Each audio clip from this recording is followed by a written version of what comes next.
Hi, I'm Will Howard, and I'm in the town of Oxford, Maryland. This would not be an unusual site for Oxford back in the 1600s. Oxford was founded in 1683. And today we've got a visitor, a Spanish galleon, and we're going to climb on board and see what it's all about. Join me.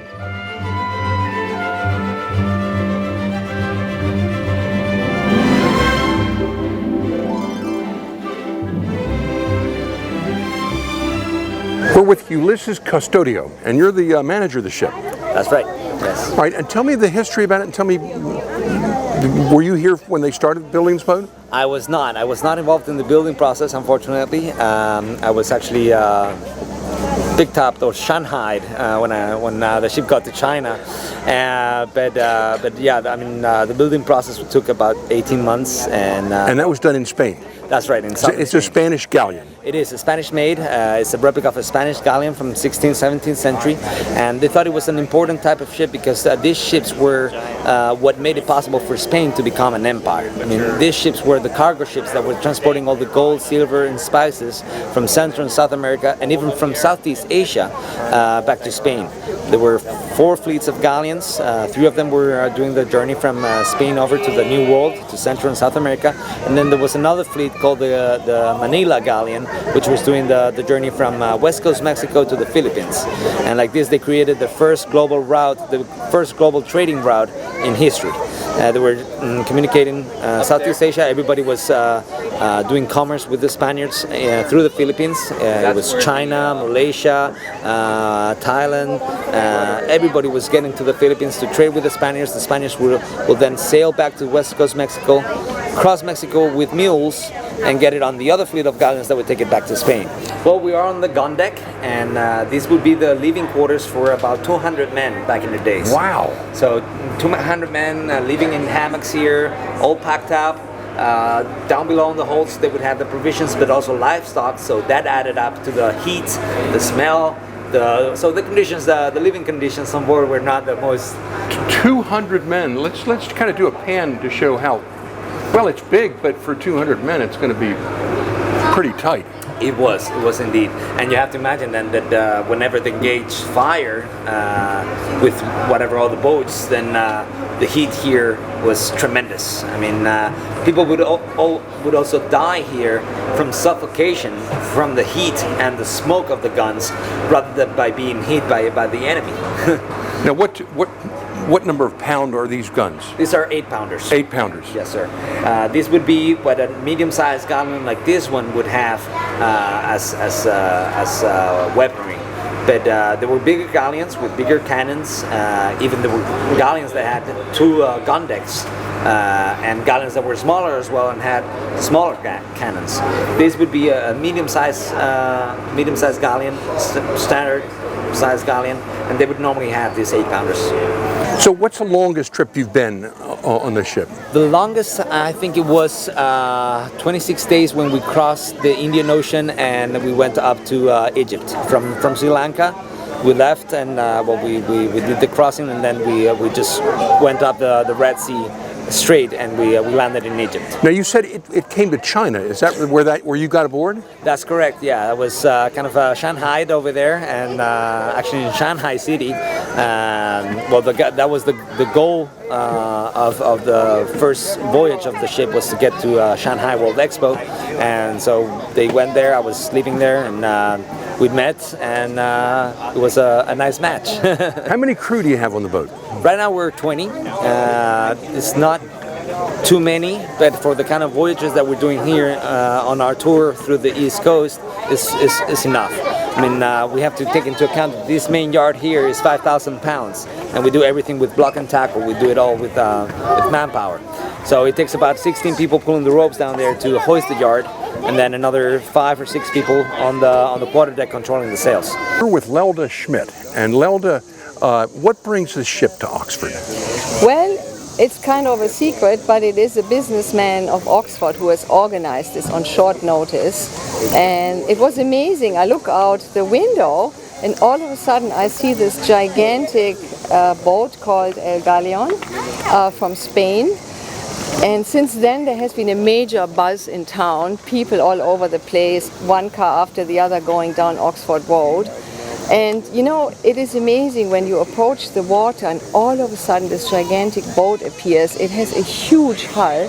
It accommodates 5 stories inside. So that is something people have never seen here before. We've been lucky, we had other boats visit, like the Pride of Baltimore or the Sultana from Chestertown, very impressive old schooners. But they weren't nearly as big as this boat. No, and they don't have such a high hull.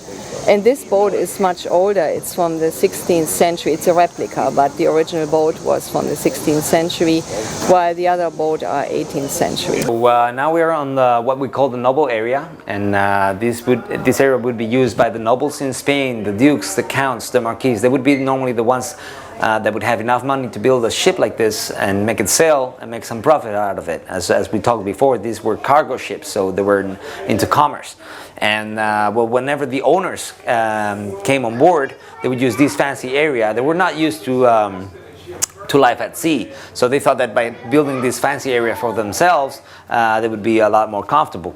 Well, nobody from the crew, not even the captain, were allowed to come in here because, well, they were all employees, and at that time class distinction was a very big thing. So they kept this area for themselves, and what they didn't know is that life at sea was hard even when you have this fancy area for yourself.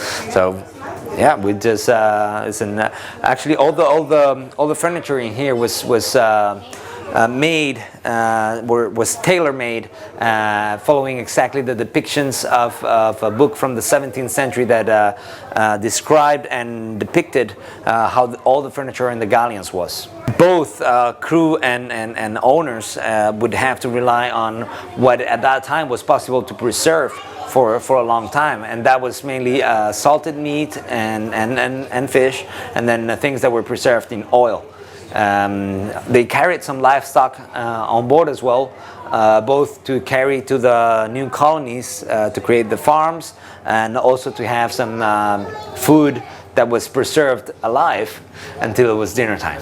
And what's the boat made out of? Well, we had to go for using a little bit of fiberglass on the hull, because we have a replica, also the foundation handles a replica of the first ship that went around the world ever in history, part of Magellan's fleet. We have her now in St. Augustine, Florida, and that one was made the traditional way, with traditional tools and just in wood. And then we learned how much of an effort and economic resources have to be destined to maintain the ship. It's a very hard job to maintain a wooden ship. So what is this wood here? Is this teak? This is Iroko wood. It's very close to teak. It's another hardwood that the Spaniards would find in Central and South America. Most of these ships would be built in Central and South America back in the days, because that's where they would find this hardwood to make them, and then they would transport the Spanish pine from Spain to make up the masts, and that's how they all got together and came up with so that these masts are like one big tree, right? Back in the days it was. Nowadays it's very hard to find a big tree like this. You actually have to wait for a hurricane to pass through some part of the world where they have big trees like this, and then you can use them. Otherwise you cannot cut a tree this size just for using on a boat. How tall is the main mast? It's about, in feet, it would be about 120 feet. Wow. Yeah. And do you climb up there? Oh yeah, many times. So now it is all, I mean, it's a piece of wood still, but it's laminated, unfortunately. And yeah, of course, we have to go up there all the time. I mean, you have to imagine that when the sails are down, whoever's at the helm can't see anything of what's in front. So we still use the crow's nest to just see what's in front of us and see if there's any boats that we can collision with, or rocks, or logs that are adrift, anything that may be a hazard for the boat. We have to take it into account. So we are at the stern of the ship, and well, this is the poop deck. This down here would be the quarter deck. And this area here was mainly for the officers and captain and pilots to just steer the ship and make sure that the whole crew were doing what they were supposed to be doing. These up here would serve for two purposes, and that was, of course, a relaxing spot for the captain and the officials of the fleet, but also was a learning spot for a lot of officers that were learning the job and their position, and from here they had a vantage point of the rest of the ship, and they could see how the crew were working and how the other officers were manning the crew.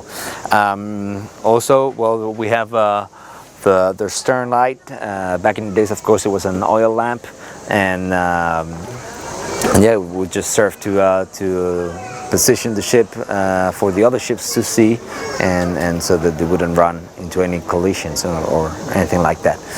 And below here is where we have the steering wheel, and as you can see, well, it's not sheltered, so we have to stay here 24/7, just steering the ship. This is the only means of steering the ship that we have, and yeah, well, this is the position that everybody wants to get at least once in a while, and be able to steer the 175 feet galleon through the waters. Well, it all depends. I mean, the way we like to operate always is, of course, if we have enough funding to be able to open up our doors for free to the public to come in and travel back in time to the 17th century and get that bit of an experience that I think is very important to be able to have, because right now we're losing a lot of our maritime heritage, a lot of our maritime history. Even in Spain, Spaniards, a lot of Spaniards, well, they don't teach it in school anymore, what it was for how important the galleons were, or the naos were, the first ships that explored the whole world. And we like to make that happen and make people come on board and have that experience that otherwise they wouldn't have. Well, a ship like this, of course, is something new, something that attracts attention from all around, and it has this educational approach to it. So people are interested in not only coming on board to say they've been on board the galleon, but to take their children in and learn something with the experience. And that's the whole idea behind taking the galleon all around, is that people can get an experience and can learn more things about our maritime heritage. We are very thrilled and surprised by the turnout that we've had, for example, here in Oxford. We're very surprised by the interest that everybody's showing. Of course, in these towns that have such a maritime tradition, I think it's very important that they can get access to something as the galleon. I mean, a museum that talks about maritime heritage, maritime history, and that people can experience by themselves.